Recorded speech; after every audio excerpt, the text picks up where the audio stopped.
Վերադարձանք սիրելի հեռուստադիտողներ ու շարունակում ենք եթերում խոսել կարևոր ու հետաքրքիր թեմաների մասին։ Քիչ առաջ խոսեցինք, որ այսօր նոյեմբերի 12-ը թոքաբորբի դեմ պայքարի համաշխարհային օրն է եւ թեման շարունակելու ենք տաղավարում արդեն ներկա մեր հյուրի հետ, շտապ եմ ներկայացնել նրան։ Թոքաբան Ֆանարջյանի անվան ուռուցքաբանության ազգային կենտրոնի ախտորոշիչ ծառայության ղեկավարի տեղակալ Նունե Ազիզյանն է մեր հյուրը, բարի լույս։ Բարև ձեզ։ Ինչպես եք սկսել առավոտը։ Լավ։ Շտապելով մեզ մոտ։ Մենք մինչ եթերը սկսելը, եթերում մեր հարցազրույցը սկսելը հասցրեցինք արդեն մի փոքր զրուցել թեմայի մասին, այն շատ մեծ է իրականում եւ շատ հետաքրքիր։ Ես առաջարկում եմ գանք առհասարակ սկզբից։ Ինչ է թոքաբորբը։ Թվում է թե թոքաբորբը ընդհանրապես հիվանդություն է եւ դրա մասին արդեն պետք է չխոսենք, բայց ցավոք սրտի անարդեական է եւ լինելու է արդեական։ Թոքաբորբը թոքերի բորբոքումն է, երբ ախտահարվում է թոքերի ամենամանր հյուսվածքը, դրանք կոչվում են ալվեոլներ, ես սովորաբար դա համեմատում եմ սպունգի հետ, սպունգը կարծում եմ բոլորս տեսել ենք եւ գիտենք բաղկացած է մանր խորշիկներից եւ ահա ալվեոլներն էլ մեր թոքի մանր խորշիկներն են, որտեղ տեղի են ունենում ամբողջ գազափոխանակությունը, այսինքն թթվածինը կիրառվում է, կլանվում է նրանց միջոցով, այնուհետև արյան համակարգով տեղափոխվում է բոլոր օրգանները եւ ածխաթթու գազը դուրս է բերում նորից ալվեոլների միջոցով։ Եվ ահա տարբեր պատճառներից ելնելով, երբ մարդ հիվանդանում է թոքաբորբով, հենց այս փոքրիկ ալվեոլներն են լցվում հեղուկով, թարախով, քայքայվում եւ դա էլ հենց կոչվում է թոքաբորբ։ Ինչն է հանգեցնում, որպեսզի մեր մոտ առաջանա այս թոքաբորբը։ Թոքաբորբի առաջացման մի շարք պայմաններ կան։ Առաջինը դա բակտերիալ ախտահարումն է եւ ամենահաճախ հանդիպողը, երկրորդը վիրուսային ախտահարումներն են։ Կհիշեք 2020 թվականին COVID-ի պանդեմիան, որը մեծ չարիք հանդիսացավ ամբողջ աշխարհի համար, եւ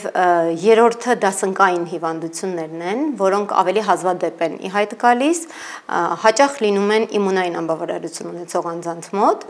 եւ իհարկե կարող են միքս տարբերակներ լինել, խառը ձևեր, երբ այս նշածս 3-ից զուգորդումներ են տեղի ունենում։ Մենք մինչ մեր հարցազրույցը սկսելը խոսում էինք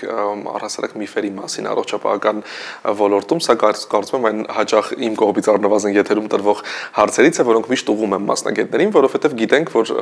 շատ տարածված է առհասարակ ամենահաճախ աբսուրդ, ամենատարօրինակ, ամենազավեշտալի միֆերը եւ կարծում եմ ձեր մասնագիտության մեջ նաեւ առհասարակ աշխատանքային պրակտիկայում շատ եք հանդիպել նմանատիպ միֆերի, գալով այդ միֆերին, արդյոք հնարավոր է վարակվել թոքաբորբով, այն վարակիչ հիվանդություն է թե ոչ։ Այո, թոքաբորբը վարակիչ հիվանդություն չէ, բայց թոքաբորբ առաջացնող մանրեն,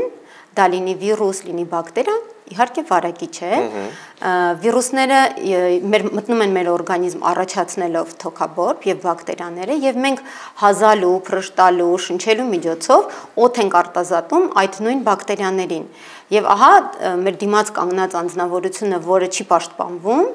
կարող է վարակվել, բայց ոչ թե թոքաբորբով, այլ ուղղակի վիրուսով եւ նրա մոտ կարող է ուղղակի վիրուսի թեթև ձևով ընթանալ, անցնել, գնալ։ Իհարկե։ Ամենատարածված թերևս միֆերից մեկը մրսածություն երևույթը, որի մասին հաճախ ենք խոսում, այսպես ժողովրդական նաև լեզվով ասած, ասում ենք մրսել ես, մրսած ես, մրսածությունը եւ վիրուս չէ։ Նախ շատ կուզեմ իհարկե առիթից օգտվելով խոսենք այս մասին, այս երևույթի մասին եւ ասենք նաև թե որն է տարբերությունը այդ ճակերտավոր մրսածության ու արդեն թոքաբորբի, ինչպես հասկանալ ինչ է կատարվում։ Դուք շատ ճիշտ հարց եք տալիս, որովհետև դա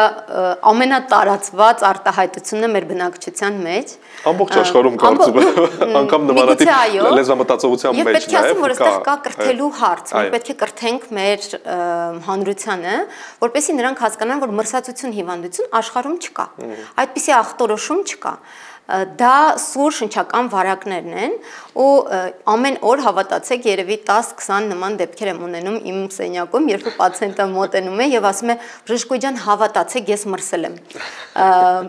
Մեքենայից մեջ օթորակիչը միացրել եմ, պատոհաններն էի լվանում, սառը քամին եմ զգացել, ես լիովին համաձայն եմ, այդ մրսածության զգացողությունը կարող է լինել, բայց դա նպաստում է նրան, որ իմունային համակարգում տեղի են ունենում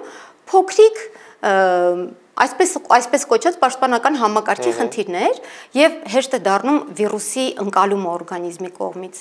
եւ իրականում դա վիրուս է եւ նրանք վարակիչ հիվանդներ են իրենց ընտանիքի եւ հանրության համար։ Այսինքն այդ մշտական թեզը, որ ասում ենք, մենք մրսած ենք, չեք վարակվի, հանգիստ կարող եք լինել, դա գոյություն չունի։ Միանշանակ։ Գիտական այսպես փաստերով ենք խոսում։ Միանշանակ։ Շատ լավ, այս դեպքում ո՞րն է տարբերությունը, ինչպես հասկանալ այս ճակերտավոր մրսածությունն է, որի արդյունքում մենք ունենք որոշակի խնդիրների ունեն համակարգի հետևի վերջը դա վիրուս է, ոչ թե մրսածություն, թե արդեն կան թոքաբորբի որոշ ախտանշաններ, ինչպես հասկանալ ինքնուրույն, որ խնդիրը գուցե լուրջ է եւ պետք է չուշացնել եւ դիմել բժշկին։ Միանշանակ, տեսեք, վիրուսը ունի իր ընթացքը, հա մենք սովորաբար ասում ենք մոտավորապես դա տևում է 5-ից 7 օր ամենաշատը։ Սկսվում է համապատասխան գանգատներով։ Հաճախ մարդիկ ունենում են կոկորդի ցավ, մկանացավեր, ջերմություն, դա թույլ արտահայտված է լինում։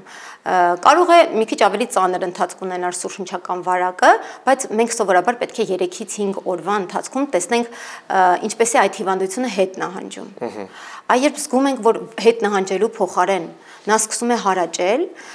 ջերմությունը շարունակական է լինում, հազը ել ավելի արտահայտիչ է դառնում, սկսում են ցավեր կրծքավանդակում, այդ խոսում է նրա մասին, որ process-ին միացել է բակտերիալ խնդիր եւ սկսվում է թոքաբորբը։ Եվ իհարկե բուն թոքաբորբը ինքը ինքնուրույն հիվանդություն էլ կարող է լինել, օրինակ բակտերիալ թոքաբորբը, ինչպես ասացի, դա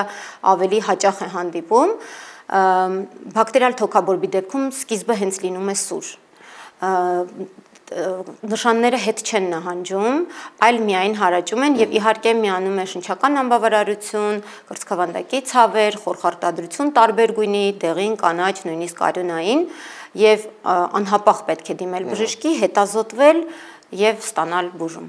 Մենք հաճախ խոսում ենք նաև մեր եթերում ինքնաբուժության մասին եւ ինչ հետևանքների է դա ցավոք երբեմն հանգեցնում եւ այսպես եւս սա ինձ ցավալի միֆերից է կարծում եմ, որոնք տարածված են, հաճախ մարդիկ մտածում են, որ եթե կա այսպիսի վիրուսային որևէ նախանշան, պետք է մի անգամ առանց բժշկի դիմելու անցնել հակաբիոտիկների։ Մենք հաճախ իհարկե փորձում ենք նաև եթերում այդ մասին խոսել, որ հակաբիոտիկները եւ վիրուսային վարակները որպես այդպեսին առհասարակ որևէ կապ չունեն եւ ամենասխալ բանն է իհարկե այս ճանապարհով անցնելը, բայց կուզեմ դուք էլ որպես մասնագետ անպայման խոսեք այս մասին եւ ասեք թե առհասարակ որոնք են այն կանխարգելիչ քայլերը, որոնք հատկապես այս սեզոնին, երբ եղանակ այսպես ջերմային եւ ջերմաստիճանի տատանումները բավականին կտրուկ են, ինչպես առհասարակ պաշտպանվել, ինչ կանխարգելիչ քայլերի դիմել, որպեսզի բանը չհասնի թոքաբորբին։ Այո, նախ առողջ ապրելակերպը, առողջ սնունդը, վիտամիններով հարուստ սնունդը, ծխելը դադարեցնելը, որովհետեւ ծխողների մոտ շատ հաճախ են դիտվում թոքաբորբեր, պաշտպանական միջոցառումները, երբ մենք գործ ունենք վիրուսակիր հիվանդի հետ, կամ մրսածություն ունեցող այսպես կոչված անձնավորության հետ պետք է պահպանենք հեռավորություն, կրել դիմակ միանշանակ։ Այդ կուլտուրան ինձ թվում էր, որ 2020 թվականից հետո մենք կունենանք, բայց ցավոք սրտի չունենք։ Պետք է պահպանել այս բոլոր միջոցառումները, որպեսզի զերծ մնանք այս վարակից։ Եվ իհարկե կանխարգելիչ միջոցառումներ կան, որոնք նույնպես պարտադիր պետք է իրականացնել, հատկապես ռիսկի խմբում գտնվողներին, դա պատվաստումներն են, օրինակ գրիպի դեմ պատվաստումը, որը ծանր ձևերի եւ թոքաբորբով ընթացող հիվանդությունը կանխելու է։ Խոսենք նաև բուժման տարբերակներից, հենց մասնավորապես հակաբիոտիկներից, ինչպես պետք չէ ինքնուրույնացնել այդ բուժմանը եւ առհասարակ ինչպես է բուժվում թոքաբորբը։ Թոքաբորբը բուժվում է իհարկե հակաբիոտիկներով, եթե ունենք վիրուսային թոքաբորբ, ապա հակավիրուսային պրեպարատներով, հաճախ վիրուսները այնպես են կարողանում ախտահարել թոքերը, որ նրանց միանում է բակտերիալ բրոնխիալ համակարգն են կարողանում շատ խիստ ախտահարել եւ դրան միանում են բակտերիալ ինֆեկցիաները, բուժում ենք իհարկե հակաբիոտիկներով եւ ոչ մի դեպքում խորհուրդ չի տրվում պացիենտներին կիրառել ինքնուրույն այդ հակաբիոտիկները, որովհետեւ հաճախ լինում են դեպքեր, երբ նրանք կիրառում են թերի ոչ ճիշտ դոզաներով, ոչ ճիշտ օրերի քանակությամբ եւ դա նպաստում է միայն ու միայն դեղակայունության զարգացմանը։ Այսինքն հետագայում, եթե լինի նմանատիպ խնդիր, այո, ունենալու ենք դեղակայունության խնդիր, այսինքն այդ անտիբիոտիկները, որը նա անգիտակցաբար օգտագործել է,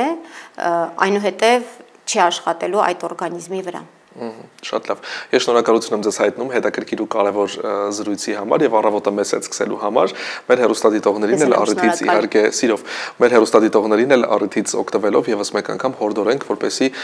նախ եւ առաջ որ ամենակարևորն է հատկապես այս փուլում, սեզոնային այս փուլում իհարկե հետևեն իրենց առողջությանը, լինեն առողջ, չզբաղվեն ինքնաբուժությամբ եւ կասկածի դեպքում, երբ կարծում եք, որ կա որևէ խնդիր, անպայման առանց հապաղելու դիմեք համապատասխան մասնագետի օգնությանը։ Շնորհակալ եմ։ Շնորհակալ եմ։ Մենք էլ շարունակենք եթերը, լսենք երաժշտություն ու վերադառնանք։